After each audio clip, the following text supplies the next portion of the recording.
Hello Bladers. Welcome to our daily drive, everyday tips for the everyday driver.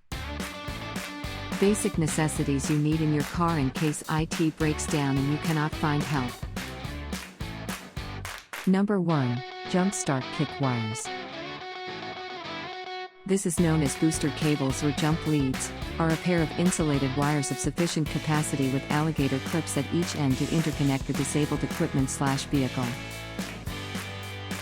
Number 2. Hydraulic bottle jack.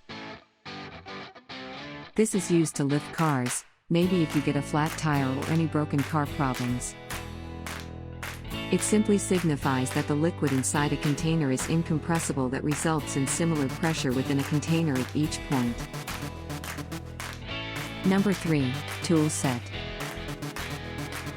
Of course, you should always be prepared with having a set of car tools readily available, as you do not know when you will need it.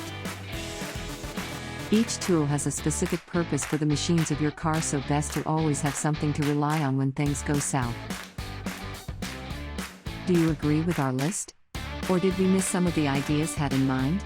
Comment down below so we can discuss it. We publish a new episode every day. Don't forget to like, share, and subscribe, so that you don't miss out on all of our new releases. For more driving and car care tips, visit us at www.blade.ph. Blade Auto Center. It's Blade, it's better. If you like this video, please share it with your friends on social media. Help us build more subscribers by spreading the word around. Click the round icon to subscribe and one of the videos on the left to watch our next feature. See you again soon.